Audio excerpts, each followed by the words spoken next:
Today's interview was a request from a TikTok user. I forgot the name, but I'm gonna find the name and share this video with the person who requested me to interview somebody who studied law. If you would like to study law, then this video is for you. Hi guys, welcome to Career and Corporate Hub. I'm sitting with Zikhona Mnqango, who is an attorney. Hi Zikhona, welcome to Career and Corporate Hub. Thank you for having me. Hi. How are you? I'm good. I think I have been trying to get you to come to this channel for how long now? It's almost a month. I think more than a month. And then you were not around. Oh yeah. Yeah. It's been a month and 3 weeks. So thank you for honoring the invite. I know I stay a bit far from town, so when really somebody comes to my house for an interview, it means a lot to me, because you traveling all the way from from town to outside of town just for this interview, it really means a lot to me. So thank you so much. It's a pleasure. Yeah. So Zikhona studied law. Let's start from your career journey from primary to high school. Where did you study? Where did you start? Where to start? I am originally from Mthatha. Yeah. I was born Kutsolo.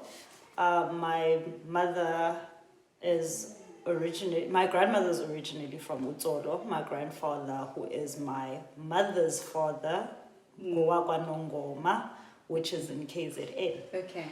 So I started school, which like prep school in Tsolo. I went to a school called Tsolo Village Creche, I think. That was in the 90s, 1998 or 1999. So around there. You are like almost the same age. Yes. Yeah. And then from there we moved to Queenstown. I went to Louis Rex Primary. I did grade 1 to grade 4 there, and then from there I moved to El Sikisiki. I went to Brandville Jack and Jill. Where's El Sikisiki? It is just after Port St. John's. Okay. It's in the Eastern Cape. Yeah. Did grade 5 there, and then I moved yes, I went to quite a few primary schools. And then I moved to Port Shepstone, where I went to Port Shepstone Senior Primary. I did grade 6 and grade 7 at Port Shepstone Senior Primary. In 2007, I moved to East London, where I did grade 8 up until matric. I went to Clarendon Girls High. Okay. And then after that, I applied at UCT for law and accounting. Excuse me. Maybe before we get to UCT, why did you move a lot? Okay. Basically, being raised by a single parent or coming from a single parent household. My grandmother got a job. So what happened is that when my mother had me when she was very young, so I stayed with my grandmother. So my grandmother moved from Tsolo to Queenstown, so I was staying with my grandmother. And then after grade 4, I moved to stay with my aunt in El Sikisiki. She was also a teacher. And then she got a job in Port Shepstone. So I moved to Port Shepstone, yes. And then after that, I moved to East London to come and stay with my mother because she got a job in East London. She was working at the East London branch of Road Accident Fund. Okay, as a lawyer. So her mom is also a lawyer. Yes. We're going to get to that a little bit later. I just want to first understand your background. And moving a lot, didn't that affect your performance in school? No, not really. I've always been a bright child. Never put in much effort really? Into school until I got to university. Then I realized, wow, it's a different ball game. It is not the same at all. Yeah. I think the first time I actually failed at something was in university. Oh my God. I remember it was economics 1010 in first year. I cried. It's not that I've dismally failed. I got like a 40%, and I was like, no way. I don't think I've ever been that shocked in my life at getting such a low mark. I was like devastated. Oh my god. Okay, so from high school, you applied to study law. Yes. In Cape Town. Yeah. I applied to study law and accounting at the University of Cape Town. Okay. And then 2 years in, I was doing relatively well. I wasn't flunking out. Yeah. But then 2 years in, I decided to drop out. Yep. What? A lot of people get shocked at that because a lot of people are like, oh, why would you drop out? That's like your dream university. That's like everyone's dream university, basically. Yeah, definitely. Everyone wants to go to UCT. But then I realized that as much as I loved law, I knew that I hated accounting from high school. Okay. But because of the kind of career advice that you receive along the way, you are always told that the BCom law and the BA law is more desirable when it comes to the field of law. So you can either do a BA law, you'd have to take a humanities course. Some people do a PAPPE, which is a BA in politics, philosophy, and economics. Okay. And then they get they also major in law after they are done with the undergrad degree, which means that they'd have to take like an extra 2 years from undergrad and then do the 2 years of law after they're done with the BCom PPE inclusive of the law. I am lost. I'm lost. Maybe let's start with what is LLB? Okay. An LLB basically is a baculum juris. It means that it's a Bachelor of Laws. Okay. So that is the 4-year law stream. Okay. So with your 4 years law stream, it's your normal law course. Yeah. And then there's a BCom law, which you can either do BCom law in accounting or BCom law in economics, which are those two. I don't know if they offer any other BComs along with the law, but I know that there is at UCT there was a BCom law and accounting and a BCom law and economics. So I had applied for the BCom law and accounting. Okay, and who advised you to do accounting? Career guidance at schools. They tell you that this is the most desirable. So like when it comes to any field that you want to study in, you have to make sure that you understand what exactly is the demand in the career that you are studying towards. And a lot of firms now encourage the BCom law rather than the LLB because it's a more diverse field of study, because you also learn accounting or you learn economics, which is good for people that want to go into corporate law. Okay. So those things are things that are important if you want to work, let's say, in a compliance department at the bank.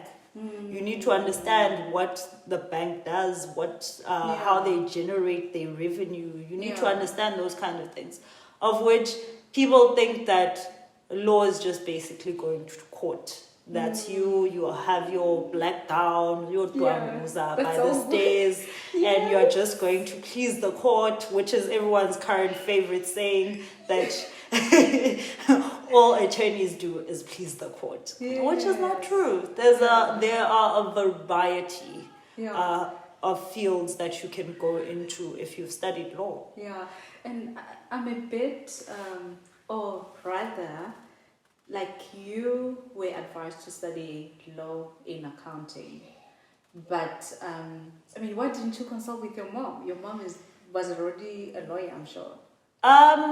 My mother studied law. LLB. Yes, she studied an LLB. She graduated cum laude. So she was one of those excellent students, of which it's a great thing to have someone that has gone before you to study something that you would be interested or you show interest in studying. But the advice that you will receive from a parent and advice that you'd receive from an outsider is totally different. Yeah. When it comes to taking advice from a parent, it's more coercive. They are coercing you into this degree. They try to convince you that this is the degree for you. Yeah. So it's not the same. So generally, I've never actually taken advice from my mom in relation to what to study when I go to university. She used to ask me when I was growing up, like in high school, she used to ask me, so what are you gonna study when you leave high school? And I'd be like, I want to be a scientist, because I was just like, this woman, like, why is she asking me these things? Because no one is really that invested in grade 8 in what they're gonna study.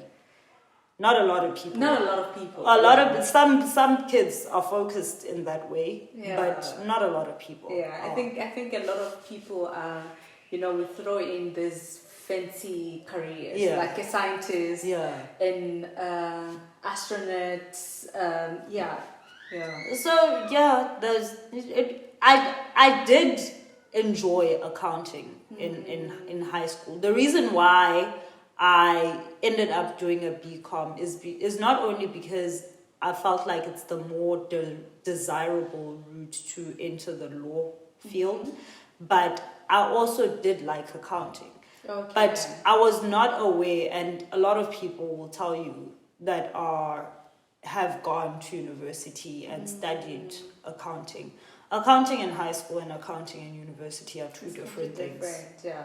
So did you major in accounting in high school, or you did science and accounting at the same time? Our school doesn't structure the high school that I went to. They don't structure subjects according to what career you want to go into. You could mix it up. You could literally do. I did. I chose accounting, physical science, and drama. Those are three things that have nothing to do with each other. Why drama? I've always been a fan of dramatic arts. It's just a thing. So like, it's not many schools actually offer drama as a subject. No. So it was very interesting. And funny enough, when you study law, it requires a lot of reading. And people are always like taking history because they're like, oh no, history is going to be a great platform to build on when it comes to learning more about law. Drama is the same thing. You learn the whole history of how drama was developed. Yeah, that's actually a good one, because I'm thinking with drama you read a lot, and then law you read a lot as well. Yeah. So now going back to you dropping out, what happened after? I hated university accounting. Hated it. Also, I was not very strong when it came to maths. I was not interested in maths at all. Not that I was really bad at it, but I was just not I question everything. Like, maths cannot be questioned. You can't question maths. The answer is the answer. True. It is either you get the formula or you don't. Yeah. And that is it. Then you get to university. University maths and stats will humble you. It will humble you. Especially considering that depending on what course in the commerce stream you are taking, if you are doing a business science degree at UCT, you do the same maths and stats as people that are doing engineering. Really? Yes. Do you attend the same class, or it's just like the same? I would not know, because I did not know half the people that were in my class. There's so many people. I didn't know what they were doing. All I know is that they attended the same class as me. But they did basically the same maths and the same stats. So the maths is very difficult. So I don't understand how in universities they have this thing where they can say if you got a certain percentage in maths lit in high school, you can get into the Like and the study a proper- BCom. I was like, what? Did you do maths lit? No, I did pure maths, but there were Okay. people that did maths lit Okay, you just in said my it just- first it year. didn't make sense. I was like, if I am struggling with these principles What that about- I learned the basis to in high high school, school. what about the person that was just studying maths lit? Yeah. I was like, that does not make sense. So, to a certain extent, it just didn't match the level of education that is required to get into these streams and the subjects that are required. I feel like they are justifiable. You cannot be starting accounting when you're going to go and study an accounting degree, go start accounting in university. Yeah. That does not make sense. Sure. But now you dropping out, do you feel like you dropped out because you, from high school, you were like an A student, and then varsity, you became maybe like you were average or? Firstly, I when I dropped out, it's a very hard decision when you have to drop out from anything, actually. Emotionally and mentally, it takes a lot for you to get to the decision where you feel like, no, I'm going to drop out. I just felt like at the time when I was in university, I felt like I'm not going to do anything with the accounting. Okay. And Okay. we did contract law. Excuse me. We did contract law as part of the BCom stream. So I realized that I actually really like law. I could not be bothered with accounting. Yeah. Like, it does not change my life in any way. It's not going to make a difference in what I want to do. And I was just like, okay, the hardest decision to make is dropping out, firstly, for you. Yeah. Not because you feel like you failed at something, Yeah. but because everyone else is going to think or look at you as that though you have failed.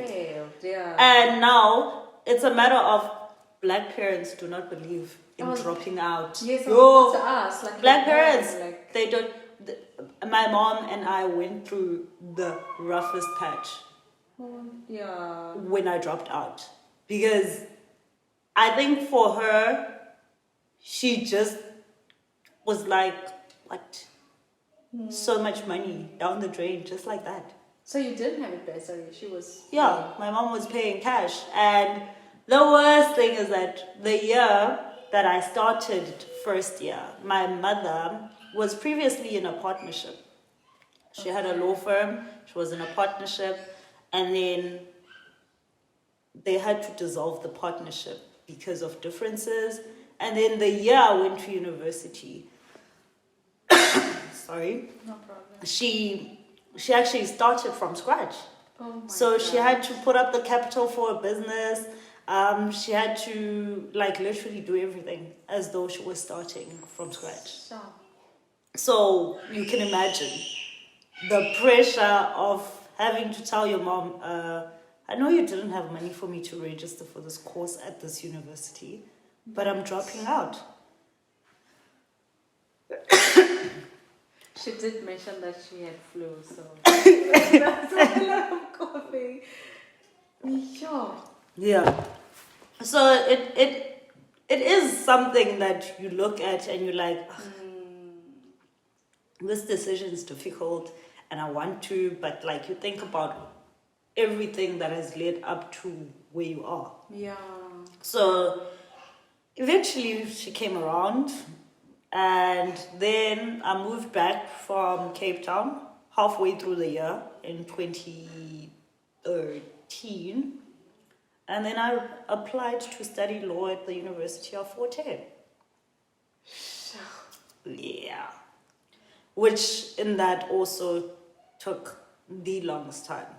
There's Why? nothing worse than having to start over where So you had to start from first year. yeah, Sure. starting over from scratch and learning the things that you already thought you knew about yourself. So it was basically just restructuring of the mind of, okay, now I actually like this. This is what I want to do. Yeah. I don't think I was actually ever into law growing up. I don't. Well, I'd go to my mom's office and I'd see the things that she'd do and I'd look at her and I'm like, okay, this seems interesting. Yeah. So I've always found law interesting, and I've always thought to myself, I don't want to do it, because when you grow up and you see your parents and the way they work and their work ethic. Like My all mom's those papers. always been the type of person that she's the type of, you have to work twice as hard to get half the recognition type people.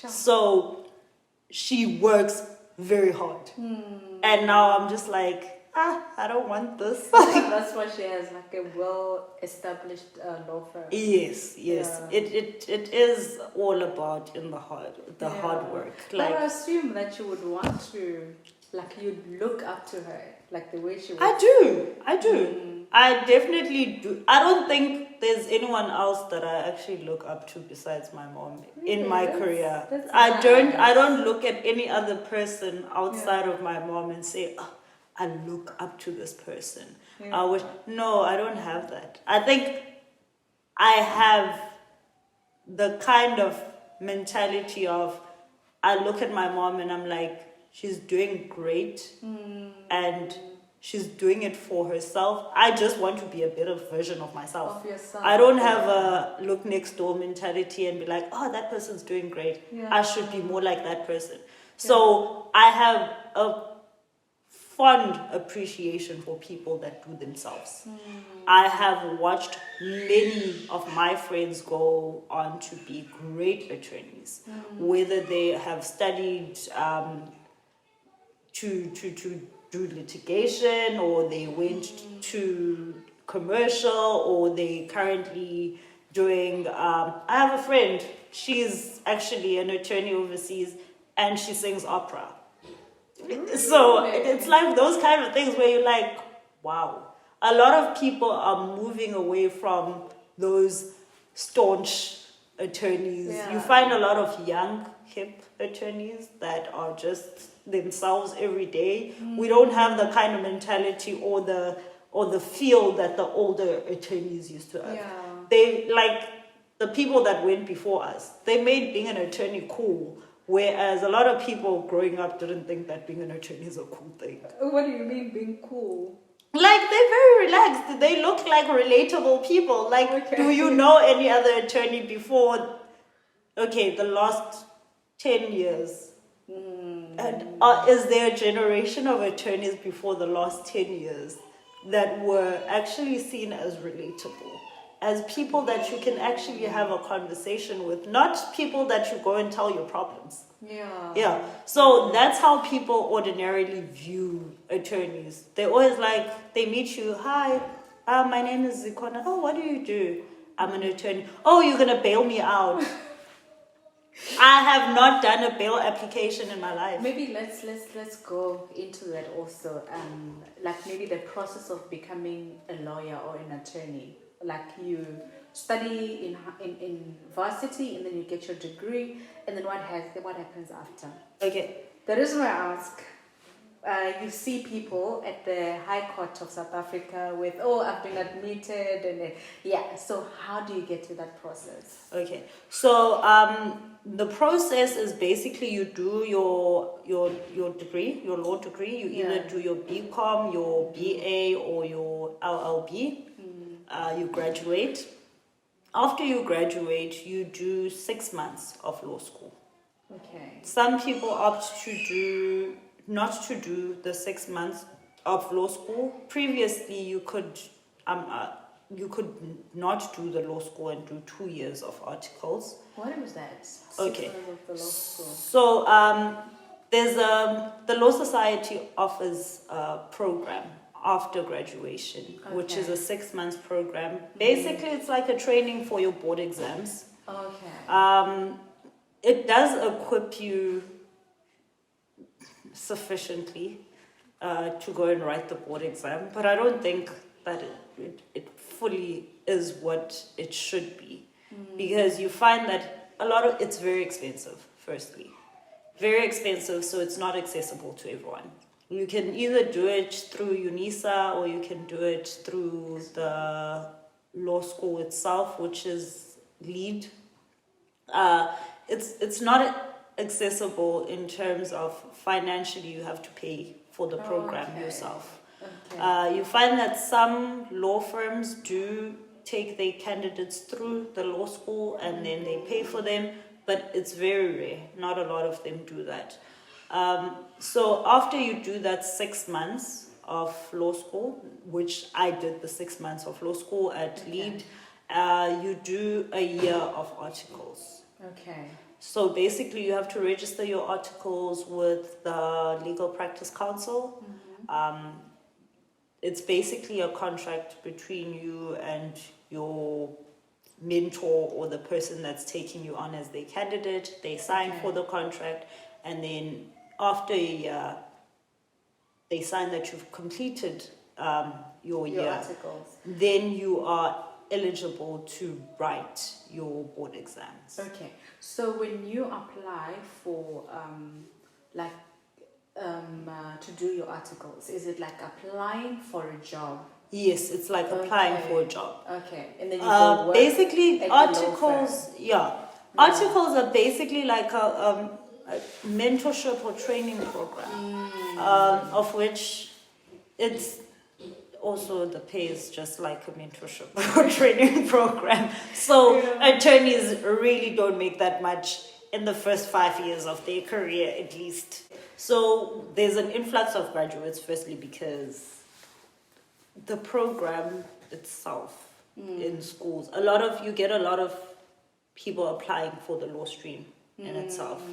So we have multiple universities offering a program, which Yeah. is law, but the output of the graduates is not sustainable in terms of there are no jobs. There's not enough jobs to go around for everyone that graduates.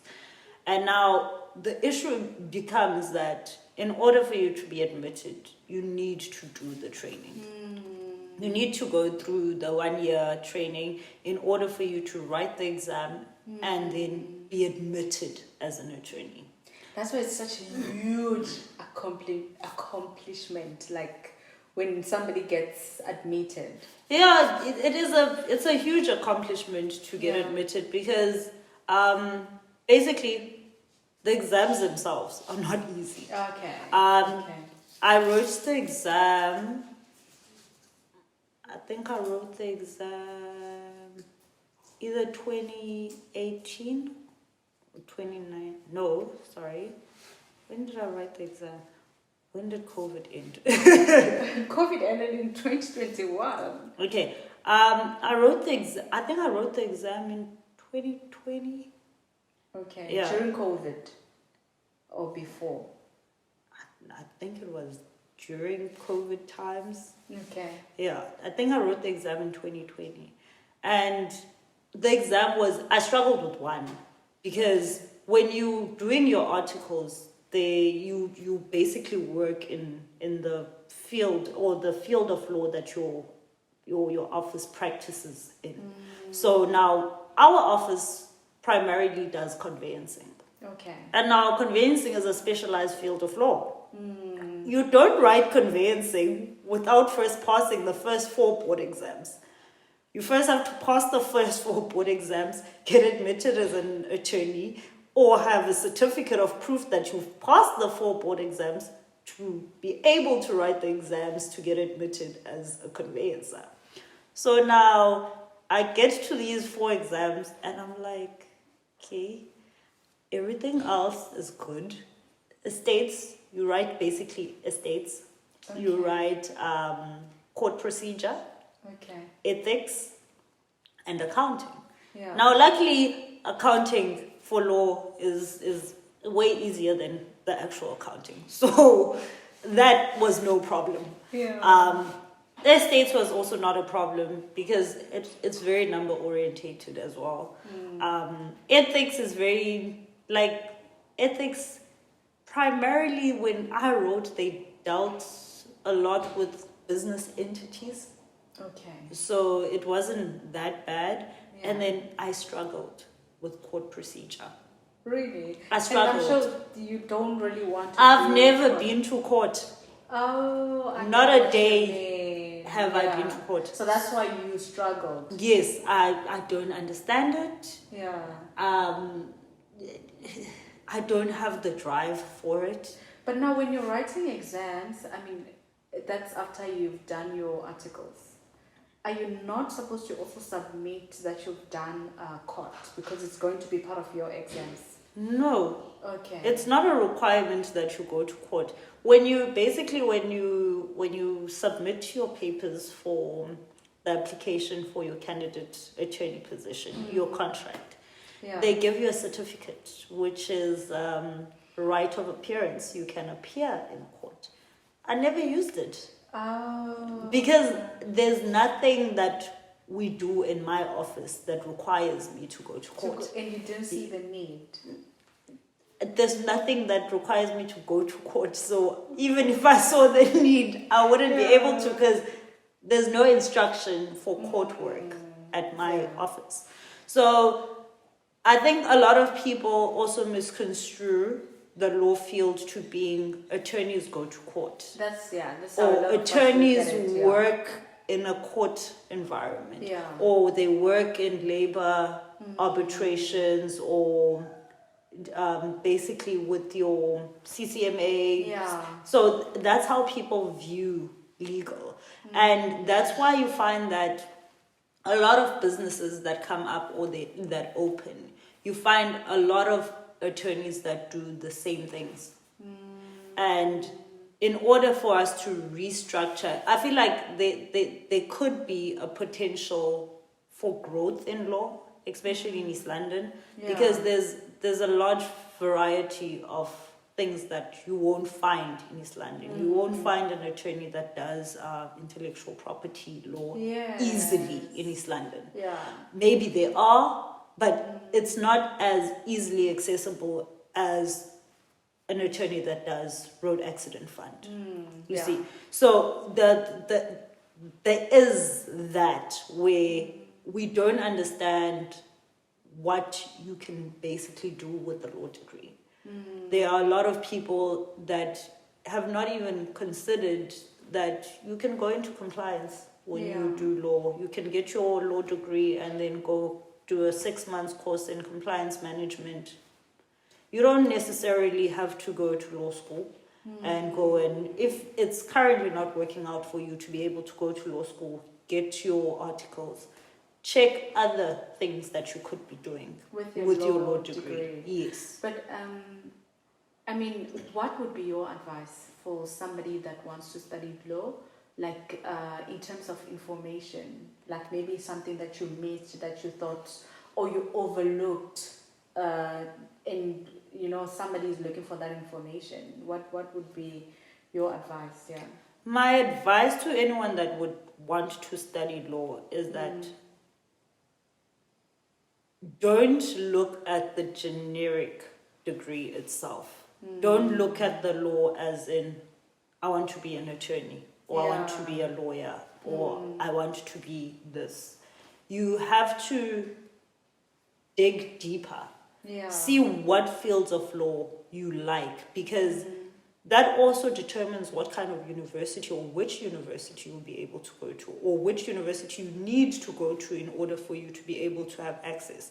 You'll find that some universities do offer conveyancing as a course in university. Whereas, like I said, I went to Forte. Forte does not have conveyancing as a course. As a course, yeah. They do have other things like international trade law, for example. They have advanced constitutional law. So you also need to check what you like about law. You can't just say, I want to be an attorney.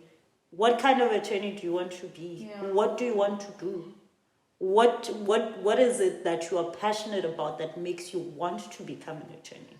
Also, you find that people don't know the difference between a person with a law degree and an attorney. I also don't know the difference.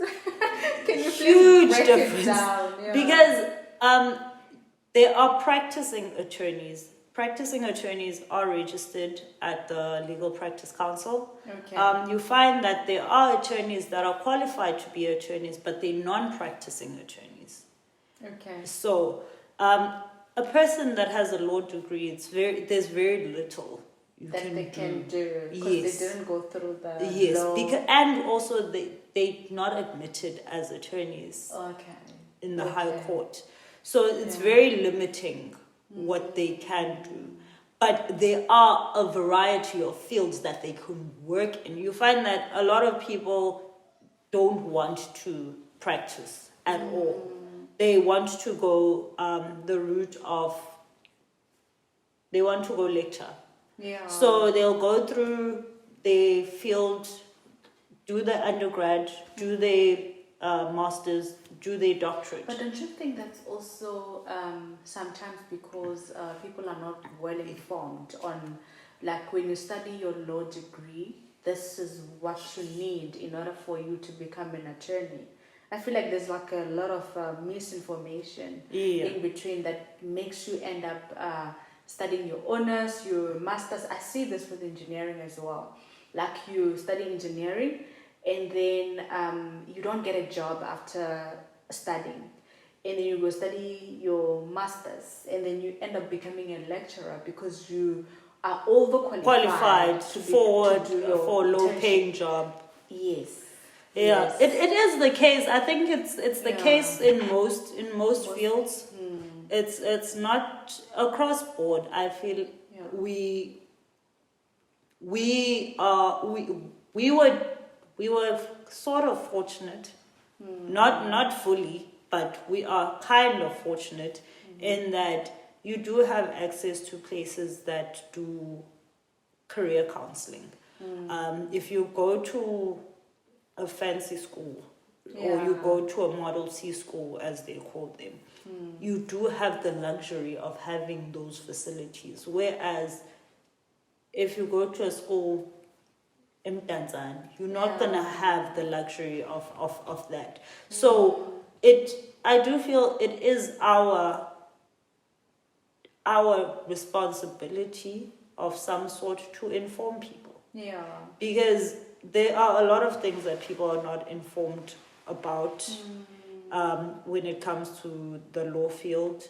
There Not only are a law, lot of just- things that people do not understand when it comes to choosing a career, because there is a lot, especially with mental health and all the talk about you have to do this, you have to do it now. And now everyone's just rushing and panicking to get through everything so that they get to a certain point where they're comfortable in life. Yeah. But We have this rush mentality Yeah. where we choose because we think this is the easiest way to get to where I aim to be in 5 years' time. So we don't take the time to get to learn more about, okay, this is what this career is about. This is how you go about getting to this career. Yeah. If I don't necessarily want to be in this field of this career, I could also do this, that, and that.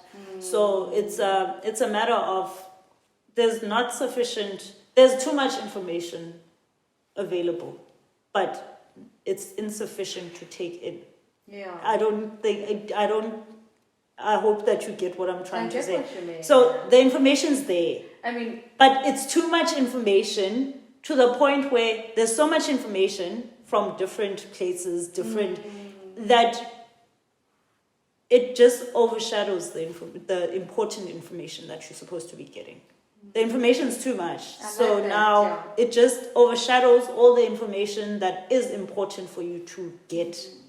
which is why I'm doing this interview. Yes. Because you will highlight the most important things that you need to know in order for you to be to become an admitted attorney. just learn new things. Yes. So if you go look in the internet, sometimes the information is just too much, as you're mentioning. But I think also you were quite lucky that you've got a mom who's also an attorney. And then when you finished your degree, you were able to do work do your articles. Yes. But it's one of those things where you realize that as much as you have access to these things, because I think with my mom, my mother's greatest aspiration, or the thing that drove her the most to love law, is because her father was a judge. So her father was a magistrate. So now my grandfather was a magistrate. And my mom used to go to court with my grandfather. So that's why she ended up saying, "Oh, I love this. I want to do this." Yeah. So with her, she was very fortunate, because not a lot of people that were in my mother's generation had access to such experiences. Yeah. So with her, she always says that the one thing that made her love law was the fact that she went to court. She would see her father as a magistrate, and she'd be like, "Wow, this is what I want to do." Yeah. And I find that very fascinating, because I don't think that I felt like that when I was growing up. Her job just annoyed me. I mean, you're saying like you would go to her office and then... I'd like it, but it just used to annoy me, because you find that parents work and there's a lot of things that they miss. That's why people would be like, do you ever consider starting your own law firm? Yeah, and I'm like, that was going to be my question. No. So I want to be able to enjoy time with my family. Yeah. I want to be able to sit at home at the end of the month and not stress about having to pay people. Is it not because it's a personality thing? Is running the business though? I think. But she's not going to run the business forever. So you don't plan on taking over? Eventually, I'll have to. But at this stage. And I would not start my own law firm. Okay. Basically because I feel like it's not my dream. It's not my aspiration. Yeah. I understand people that do aspire to open their own law firms or own their own law firms. And a lot of people always look at me and they're like, it's just that you're privileged enough for your mom to have a law firm, so you don't have to go start over. And there's nothing wrong with being privileged as well. I mean, she worked very hard to start up the law firm for you to take over, I guess. Yes, but that's also her dream. It's not mine. It's not my dream. It's her dream. Yeah. So you find that a lot of people, okay, when I meet people and they find out that, my mother's also an attorney, they're like, it's a legacy thing. Yeah. And I'm like, it's good to have a legacy. It's good to be able to share something with your parent. It's very nice, it's very comforting, because you know that you can go and try anything. And you always have the comfort of home. Yeah. But also, there's a lot of things that you learn out there. If ever I'd decide to go and work somewhere else, that I'd be able to bring back and say, this is what I learned.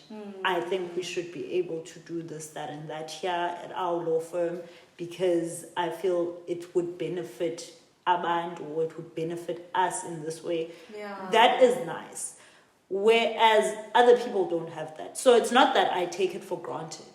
But I would also not like for my son to study law. Because I feel like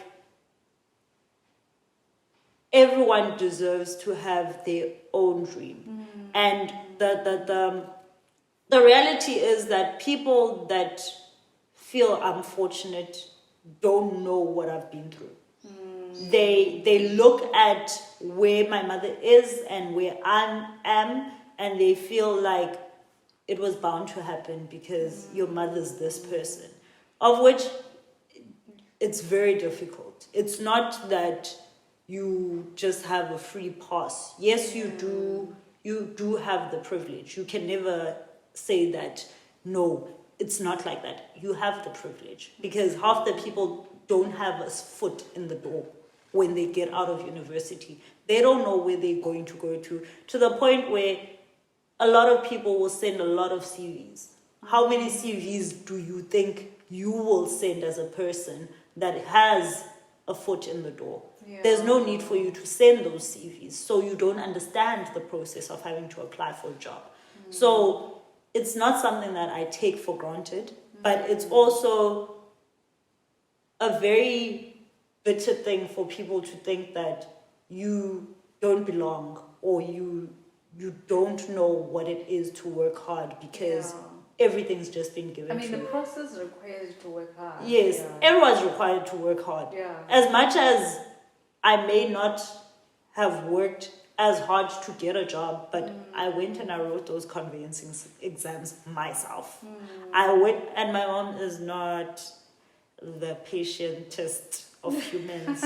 Yeah, that woman. My mom, she tried to teach me. First thing my mom tried to teach me was how to drive.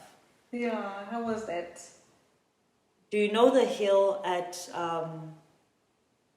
Berea? Just as you go that up one. Medicross. Medicross, yes. My mom used to drive a VW Tiguan. It was new. She was teaching me how to drive on a VW Tiguan. Oh my God. And it has a stop and start. So now she stops by the bottom of the incline. That's automatic. No, it's not automatic, it's manual. Peak hour traffic, around 4:30, 5-ish. She's like, let's go. I was like, no. I started the car, it went. She was like, get out.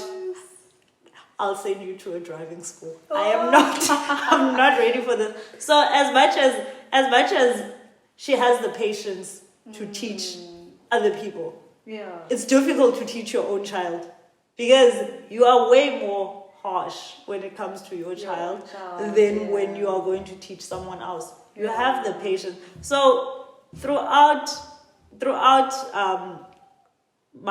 when I started working as a candidate attorney up until I got admitted, my mom taught me things.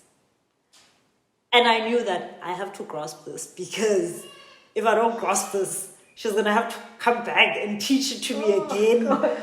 So like it's always consistently pressure, but it's positive pressure because you want to do well. You don't want to have to be like, can you please show me that again?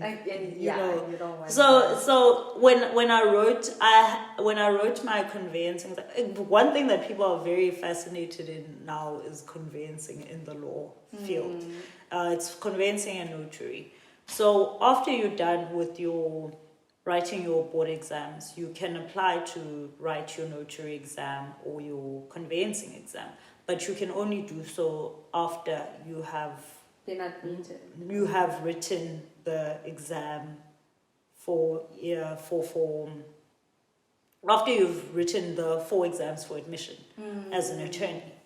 So you don't have to be admitted to do your conveyancing exam and your notary exam. Oh, okay. Yeah. Okay. You can do it, like I did my conveyancing exam after I did my exam for the boards. Yeah. Before I got admitted. So when I got admitted first time, I got admitted as an attorney and conveyancer. And then I did my exam for notary last year. And then I got admitted as a notary this year. Okay. So, yeah. A lot of people are interested in conveyancing and notary. Yeah. The one thing that I would advise, when I did my exam, before I wrote my exam, there's a lady that does a mentorship program. Her name is Advocate Audrey Gwangwa. Okay. She's based in Pretoria. She's very good. She is excellent. She is one of the best mentors that I've ever. She will take you through everything. Where did you meet her? I've found her on the internet, but the only reason I found her is because my mother knows her. Okay. So she was like, I don't think I'll be able to go through all this material with you. So I think you should get like someone that's gonna mentor you. So I did the program with Audrey. She is one of the most patient mentors you'll ever meet. She'll go through everything with you. And a lot of people always ask me, can you share notes? And I need to say this. No, I can't share notes with people. You heard that? I can't Why? share notes. It's illegal to share someone else's hard work with people without them actually having to pay for it. Because it's not my notes. As much as I paid for the notes, they're for my use. I need to then get you to go through the mentorship program, because sharing the notes with you is actually doing you a disservice. Yeah. Because you're not going to understand.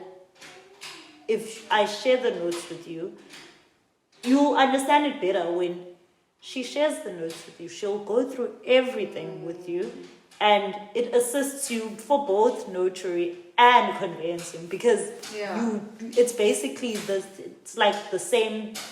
It has the same structures and like the same thing. So that's the one thing that I needed to get out there. No, I can't share notes with people. You had before they do you pay for it? The mentorship program. Yeah, it's a 7-course mentorship, but she runs it over a year. So they're gonna write the first exam.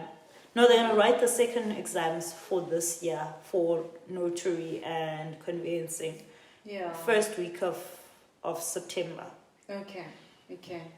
Then she opens up the program for people that want to write next year.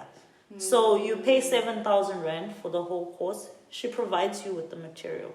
You can attend all the modules more than once. If you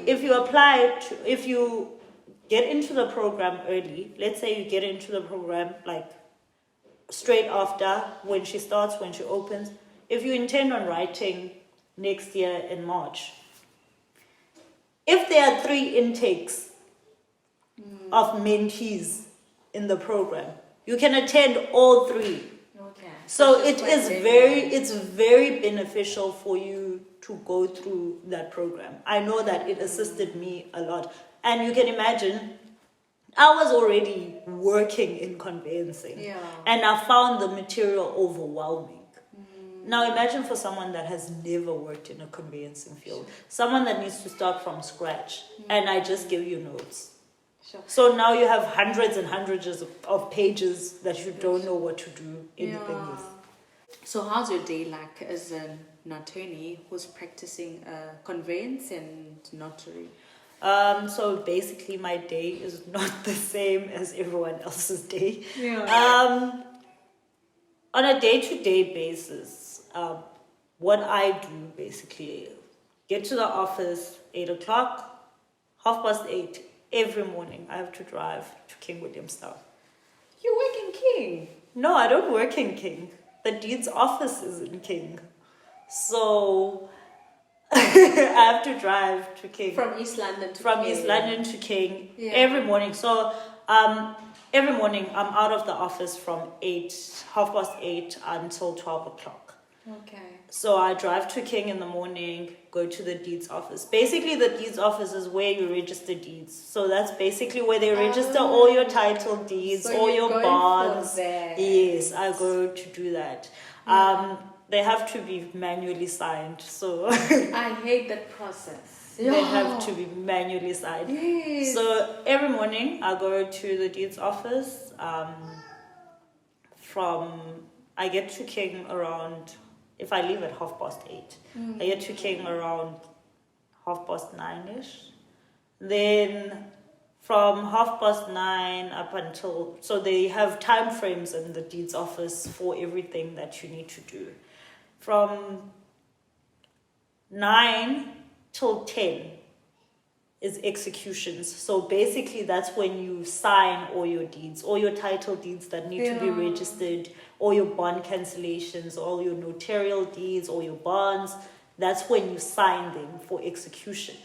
And then the registrar obviously also signs them to say that we approve, and then they go and scan them on the system. That's why it takes so long for you guys to get back your title deeds. So please don't ask after the day of registration, when do I get my title deed? You're not going to get it the same day. You'll probably get it in 2 weeks. Yeah, there's a process. After that, basically lodgements. So when we're done compiling all your documents and we've drafted them and we've checked them that they are correct, we lodge them. So basically, lodging is submitting the documents that we signed with the client and the compliance documents to the deeds office for them to check them, to check if they're all in order, if everything's correct. So that process takes, the lodgement process, your documents can be lodged today. They'll take about 3 to 5 days for them to come up on prep. Is it like manual still, or? No, they scan them in the system and then the examiners have to manually check them. It's a lot of verifying of information. It is linked to a lot of things. Yeah, you can check a lot of things at the deeds office. You can check if people are married. Really? Yes.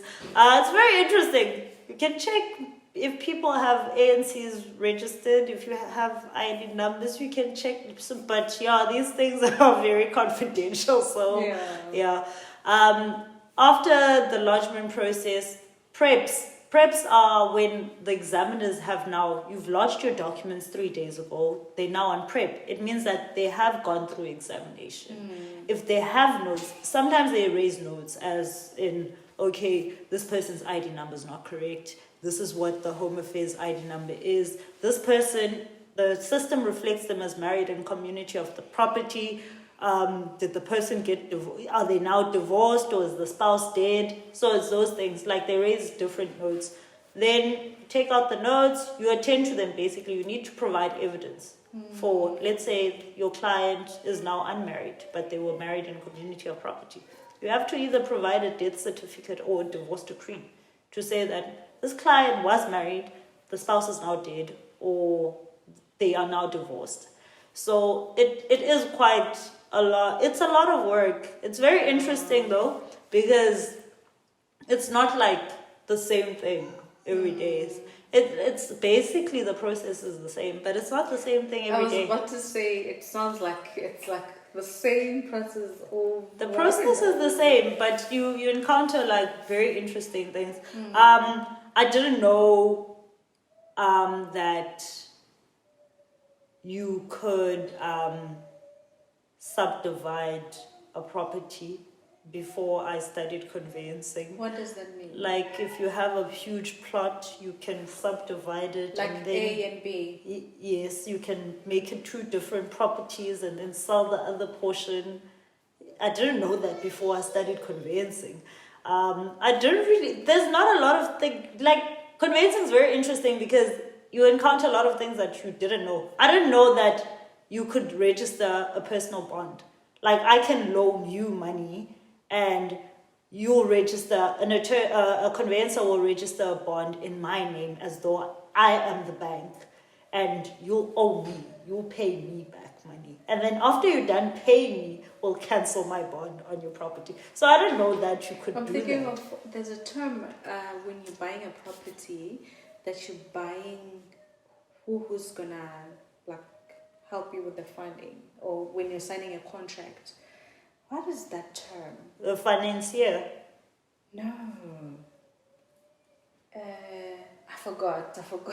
Surety. Surety, yeah. Is it like surety? No, it's not. It's not like a surety. A surety is you borrowing money from the bank. Yeah. The bank is willing to give you the money, and let's say you're taking 500,000, and then I stand surety for the amount that the bank is loaning you.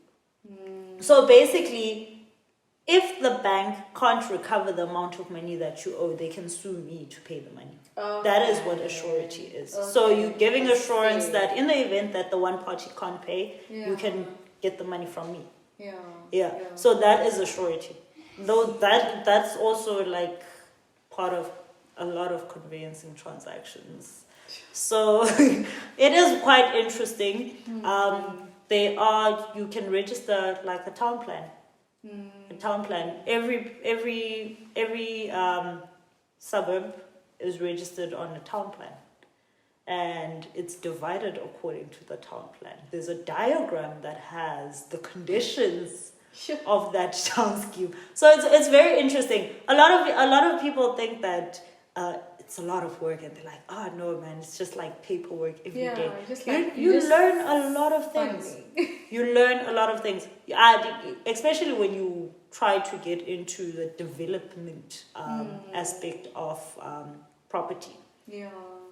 It assists you a lot because developers are making money, and there's a lot of money in property. I think that we need like a separate interview on just conveyancing. It's quite an interesting field of law, and I think my mother made me love conveyancing because she's very passionate about it.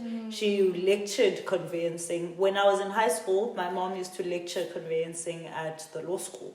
So it was very interesting to watch her teach other people. I was like, wow, this is so interesting. To the point where one day I would love to lecture. I would love to lecture. I think that is the one thing that I'd love more than my actual job. Sure. And I want to lecture first years. Why first years? Because I feel like if you lay a solid foundation in a career, if you can make a first year interested in law in first year, you captivate them or you capture them from day one. That way they'll always remember that the reason why I fell in love with law is because that lecturer made this seem like a practical experience. So that's why I would love to also do a mentorship program if I could. One day when I have the time. You must do it. But it's not easy because you always tell yourself that I'm gonna do this, and then time. You always make time. You do, but not when you have to drive to King Williamstown every day. So basically, I had. But maybe you could relocate to King Williamstown. No. Most of my job is actually in East London. Okay. So I deal a lot with client relations. So I do most of the signing of bonds and signing of documents with clients because you have to do that thoroughly. Otherwise, you get into a lot of trouble with the people that instruct you if you don't do it thoroughly. Because you do find that there's a lot of miscommunication or misunderstandings when it comes to property related matters. So it is vital that you make sure that people understand, and there's a lot of money involved in it as well. So making a mistake where the bank stands to lose 2 million rand is not a small mistake. That is a huge mistake. And banks also work on a system whereby they have predicted output of how much they will pay out and predicted input of how much will then be paid in on a monthly basis. So it's like a well-oiled machine. You just need to make sure that you do your part so that the people at the bank can do their part and the people at the deeds office can do their part and the list it's endless. So it is quite interesting. When I studied law, I can definitely say that I didn't know anything about. I knew conveyancing existed. I knew basically what they deal with, but like not in a material way that would have swayed me to want to do law, to do conveyancing. So I feel like that should also be a thing that we look at in educating people, to say that there are different fields, just like engineering has different fields, there are different Sure. fields in law as well. Yeah, and then I think we actually coming to the end of the interview. What type of personality should one have when you want to practice law? It's not personality based, really, because I feel like I said, there are different types of fields in the law profession. Yeah. Some people are not talkative people, so like I said, some people, I've never been to court. And that's another thing. When somebody is doing law, it feels like, oh, you like to argue. Oh, you Yes. like to do this. Yeah. We even have a name on Twitter, so What is the name? apparently we are State versus Makwanya on Twitter, which is the only case that people know. Really. So it's basically the only case that people know. So they call us a lot of things on the streets in Twitter, but yeah, it's very interesting, because a lot of people all of a sudden think that they are lawyers when you're dealing with Thabo Bester. Yes. That's how we You look just at like law go as Oscar a whole. Pistorius. Then you hear people starting to talk about locus standi, and you're like, What are we talking about now? guys, we don't. When people are like, no, how to extract a bullet from a wound, we're not there like, yeah, no, we know how to do this now. We understand. No, there's a lot that goes into law, but yeah, you do find that it is a joke, and it's very nice banter, because we also make fun of each other Yeah. as attorneys, because advocates always have banter where they make and fun of. there's advocates as Yes. well. What is the difference anyway between? So advocates don't go through the same stream or the same route as attorneys. Okay. Basically, advocates, the ones, what I understand from it, basically. I don't know much about I advocates. must get an advocate. You must get an advocate. Yeah. They will be better able to answer But you. maybe- But I know that they don't do the exams like we do. They basically become pupil at the bar. What does that mean? So Pupil at the bar. pupil, yeah, that's what they call advocates in training. Pupil. Okay. They do pupillage. Okay. They do pupillage, which is a training. Pupillage. Yes, Okay. it's a training for advocates. So they are pupil. Okay. That's why they call pupil. So basically they do that, and then I don't know how long they do that for. I honestly do not know. But then they also do get admitted then as advocates. Okay. So it is a different process from being an attorney. Yeah. And they basically, most advocates work on referrals, so they don't deal with the general public.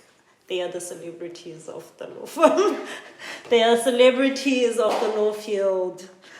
Yeah. They have big titles. they have very big titles. They have seniors and senior counsel. That's quite interesting. I don't know much about it because, like I said, I don't do litigation, so I don't interact with a lot of them.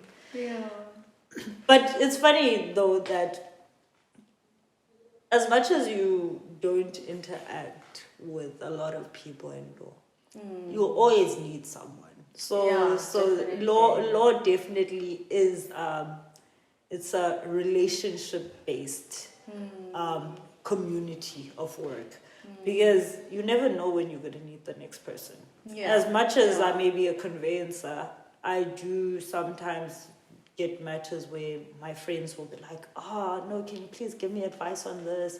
And they go and do litigation. So executions, basically. Executions like when banks execute and sell your house and stuff. Yeah. Litigation attorneys do that, not conveyancers. So you find that somewhere, somehow, the fields are always interlinked. Yeah. So thank you so much, Zikhona. It has been like a very informative session. I think I learned a lot, and honestly, just me looking at when buying a property and all those documents are handed over to an attorney, for me, I felt like, yeah, these guys don't do anything. It's like documents that come maybe from the bank or wherever and just signing. But you really broke it down in such a way that now I understand. But I think we still need another session where I need for to understand. conveyancing. Yes, in detail. So thank you so much for coming and really, I mentioned in the beginning, for honoring my invite. Yeah, It's a pleasure. appreciated. Thank you for having me. yeah. So if you have any questions with regards to law, you can comment. Zikhona will answer. And she's also on LinkedIn. So if you have like some questions, you can also get in touch with her, right? Please don't expect me to get back to you in 10 minutes. No, as long as you respond, it doesn't matter Okay. how long you take. No, it's okay.